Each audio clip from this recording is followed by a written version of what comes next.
Baiklah, selamat pagi semuanya. Semoga semuanya selalu dalam keadaan sehat, sehat saja, sehat selalu.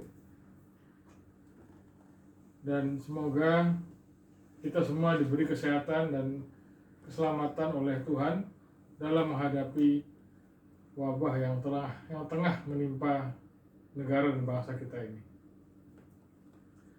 Baik, hari ini kita lanjutkan lagi kuliah kita, Pendidikan Pancasila, masih dengan topik yang sama, yaitu implementasi Pancasila dalam kehidupan berbangsa dan bernegara.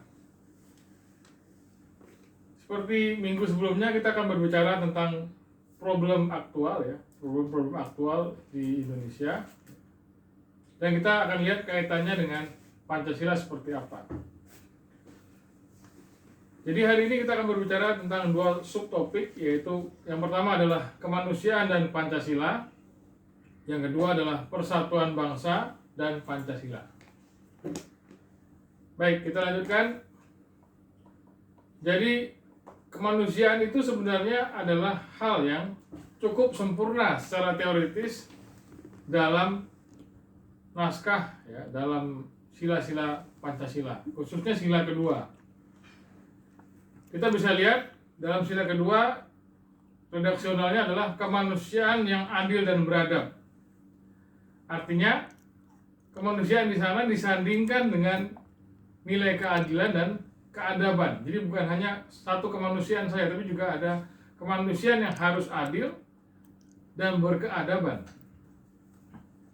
Jadi secara teoritis sebenarnya sudah cukup sempurna, bahkan dibandingkan Deklarasi Universal tentang Hak Asasi Manusia, sila kedua Pancasila sebenarnya sudah cukup lebih sempurna daripada itu. Persoalannya kemudian adalah bukan pada secara teoretiknya seperti apa, tapi adalah pada penerapannya seperti apa, implementasinya seperti apa. Bagaimana implementasi nilai kemanusiaan dalam kehidupan berbangsa dan bernegara di Indonesia? Khususnya adalah bagaimana problem penegakan hak asasi manusia di Indonesia. Ini yang jadi persoalan. Pasca lengsernya Soeharto dari kursi kepresidenan, jadi pada era Orde Baru kan selama 32 tahun dipimpin oleh Jenderal Soeharto. Dan pada tahun 98 beliau lengser akibat tuntutan dari massa rakyat. Setelah beliau lengser, dunia internasional sangat menyoroti bagaimana problem HAM di Indonesia, khususnya yang terjadi pada era Orde Baru, yang disinyalir banyak terjadi kasus-kasus pelanggaran HAM. Ada banyak sebenarnya, ada Trisakti, Semanggi, Tanjung Priok, 27 Juli, dan lain-lain.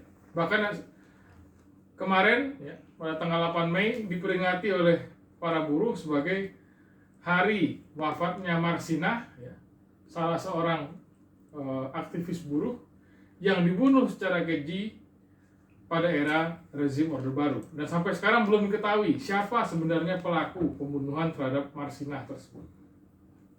Nah inilah, sampai sekarang kita sebenarnya mungkin masih disoroti oleh dunia internasional terkait masalah HAM ini.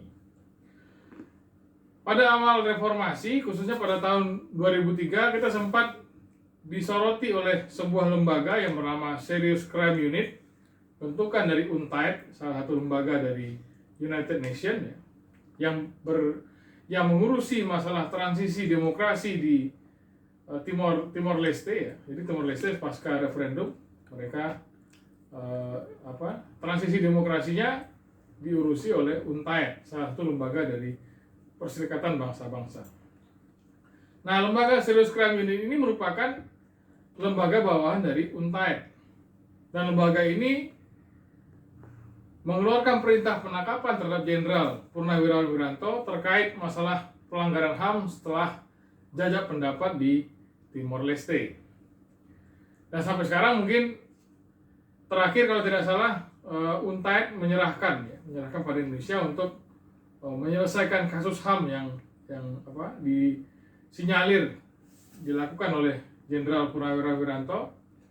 Dan saya lihat sampai sekarang Jenderal Wiranto masih aman-aman saja ya. Terakhir beliau menjabat Menko Polhukam dan pada era kedua ini menjabat sebagai kepala kantor Wantimpres kalau tidak salah.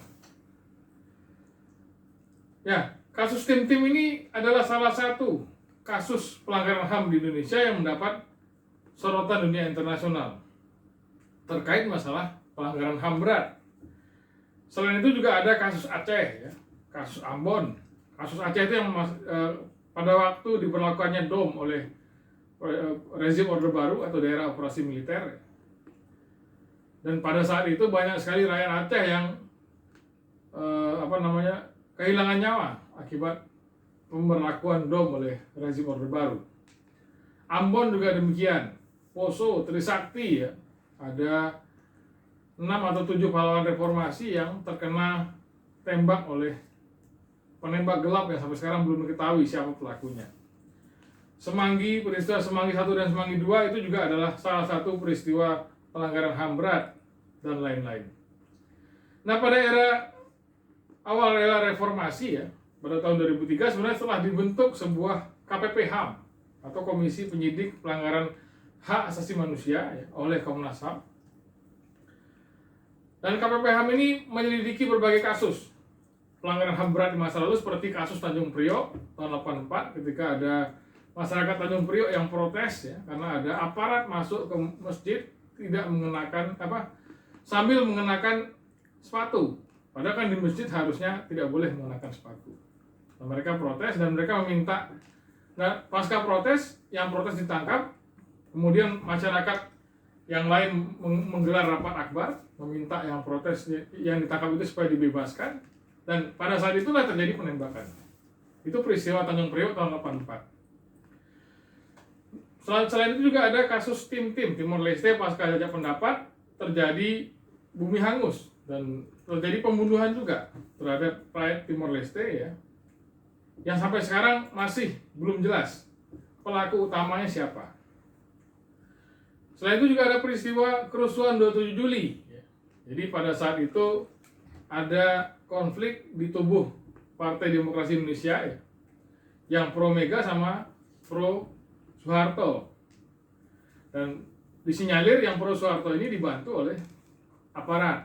Dan kemudian terjadi penyerbuan terhadap kantor DPP PDI saat itu yang dikuasai oleh massa pro Megawati. Dan massa pro Megawati banyak yang kehilangan nyawa saat itu.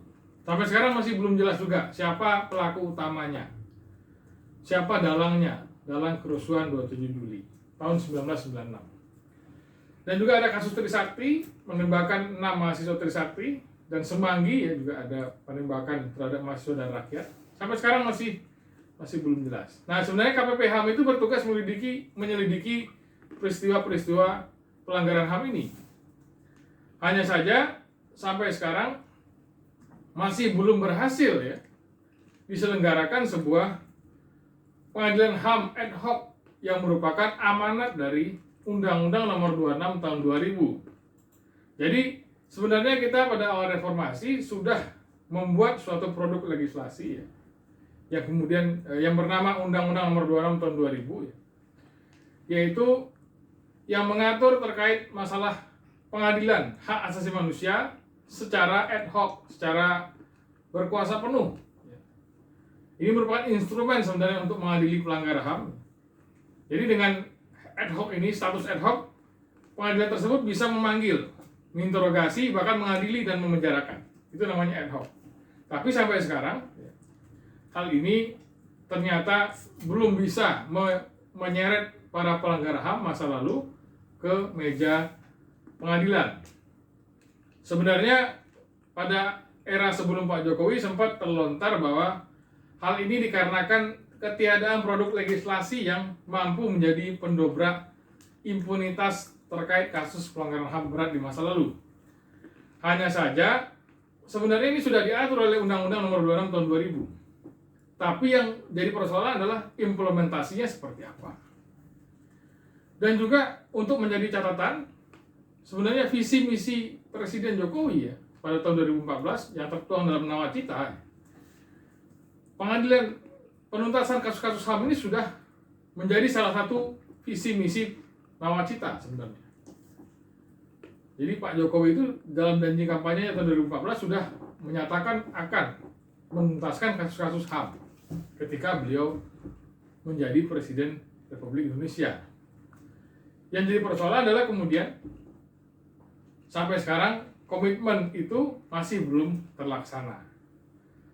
Sampai sekarang kasus-kasus HAM seperti Trisakti, Semanggi, 12, Wasior, peristiwa 65, Talang Sari, dan lain-lain masih belum tuntas.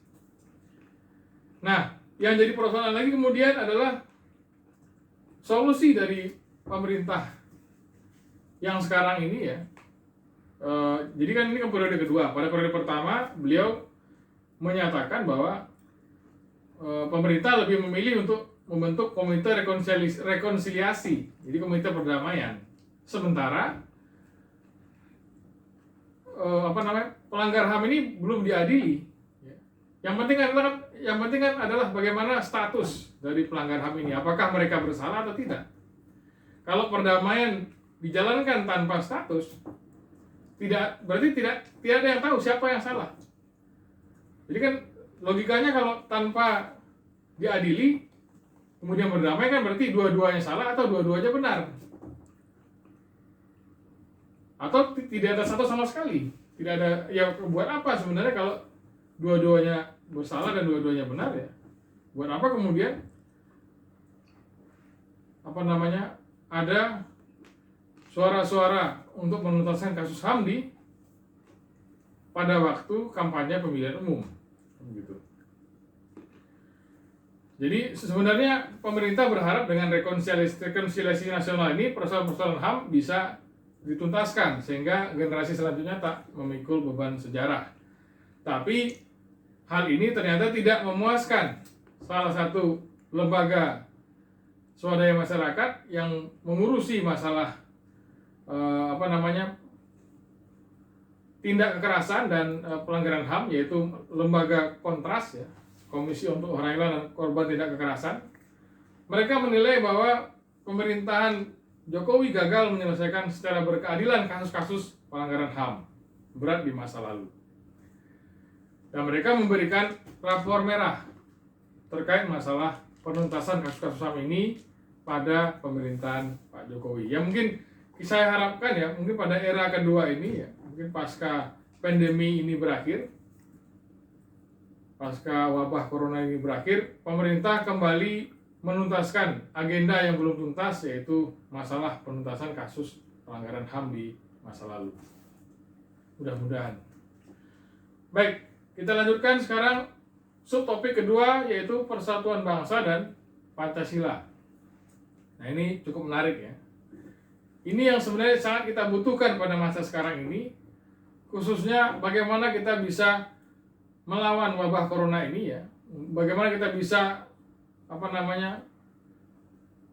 lepas dari corona ini. Salah satunya adalah bagaimana kita bisa bersatu sebagai sebuah bangsa. Ya memang kalau kita lihat dari komposisi bangsa kita merupakan bangsa yang terdiri atas beragam suku, etnis dan kebudayaan. Karena itu latar belakang pembentukan bangsa kita bukanlah hanya karena faktor kesukuan belaka, karena kita sifatnya heterogen, tapi adalah karena masalah sama-sama ditindas oleh kolonialisme dan imperialisme. Artinya karena faktor historis kita bisa bersatu menjadi sebuah bangsa. Persatuan bangsa Indonesia bukan karena kesatuan bahasa ibu, suku, budaya, dan agama, tapi karena perasaan senasib sepenanggungan ditindas selama ratusan tahun oleh penjajah asing atau kolonialisme dan imperialisme. Nah, kita sebagai sebuah bangsa ya, sebelum kemerdekaan ya, sama-sama dijajah, maka kita memilih untuk bersatu untuk melawan penjajah itu. Dengan demikian, maka persatuan bangsa kita bukanlah persatuan yang bersifat etnis, tapi melainkan adalah persatuan yang bersifat etis. Jadi karena moral kita bersatu, bukan karena latar belakang kita, tapi karena moral lah, karena kita secara moral ingin bebas dari penjajahan bangsa asing. Karena itu sebenarnya esensi dari NKRI ini merupakan negara kebangsaan yang modern. Karena kita dilandasi oleh semangat nasionalisme, ya. Nasionalisme yang didasari oleh semangat Bhinneka Tunggal Ika atau Unity in Diversity kalau bahasa Inggrisnya. Jadi bersatu dalam keanekaragaman. Ya mungkin di dunia ini yang seperti kita ya, hanya beberapa negara. Kalau tidak salah ya ada Perancis, Amerika Serikat, dan salah satunya kita. Kalau negara seperti Tiongkok kan mereka cenderung homogen. Korea, Jepang cenderung homogen. Inggris juga cenderung homogen.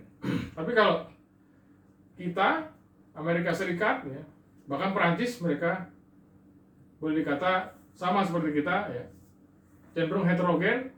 Jadi karena itu prinsip Unity in Diversity cocok untuk ketiga negara itu. Nah, semua yang Bhinneka Tunggal Ika ini sebenarnya ya, bisa kita jadikan sebagai pedoman bahwa ya harusnya kita sebagai sebuah bangsa ya, tidak mempersoalkan lagi masalah perbedaan ini. Karena perbedaan ini yang membuat kita menjadi bersatu. Dengan kita berbeda maka kita bisa saling melengkapi. Ya contohnya misalnya kalau orang Sumatera Utara kan mereka cenderung tegas. Ya. Kalau orang Jawa misalnya cenderung halus. Nah, ketika bersatu kan artinya yang satu bisa tegas, yang satu bisa halus, ya, bisa saling melengkapi kemudian.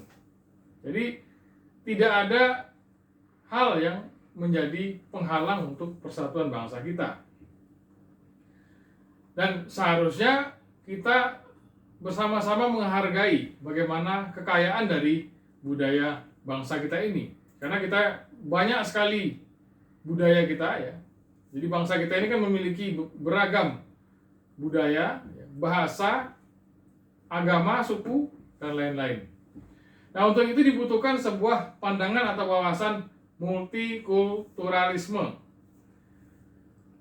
Jadi multikulturalisme ini adalah pandangan yang menganggap bahwa setiap kebudayaan mempunyai nilai dan kedudukan yang sama dengan kebudayaan yang lain. Dengan itu, setiap kebudayaan berhak mendapatkan tempat sebagaimana kebudayaan lainnya. Dan kita, ya, sebagai sebuah bangsa, saling menghargai budaya dari saudara-saudara kita sebangsa dan setanah air. Jadi, orang Sunda menghargai orang Jawa juga menghargai orang Sunda, dan juga menghargai orang Sumatera Utara, ya. Orang Minang menghargai orang Ambon, orang Papua, kita sama-sama saling menghargai. Hidup berdampingan secara damai. Ya. Dan kemudian kalau ada perbedaan, kita tidak jadikan perbedaan itu sebagai alasan untuk berkonflik, tapi sebagai dasar untuk bersatu. Kayak sekarang misalnya ya, ada yang protes misalnya di Sumatera misalnya protes, ya. Salah satu daerah di Sumatera, ya. Sumatera Barat misalnya. Karena misalnya ada penanganan yang tidak cocok, ya harusnya juga pemerintah bisa memberikan strategi yang sesuai dengan kondisi masyarakat di sana. Jadi kalau masyarakatnya cenderung keras, mungkin pemerintah bisa lebih menggunakan dialog ya, untuk bagaimana supaya mereka bisa lebih sadar. Kalau ternyata tidak sadar juga, ya mungkin ada metode lain yang lebih cocok. Artinya kita sebagai sebuah bangsa pada saat ini ketika tengah ditimpa oleh musibah, kita harus saling bersatu padu. Itu saja sebenarnya untuk hari ini ya. Jangan lupa untuk mengecek tugas kelas atau classwork ya. Sebagai ganti presensi, jangan lupa juga untuk mengumpulkan jawaban dari pertanyaan dalam tugas kelas. Baik, terima kasih atas perhatiannya. Mohon maaf atas segala kekurangan ya. Sampai bertemu minggu depan. Selamat pagi.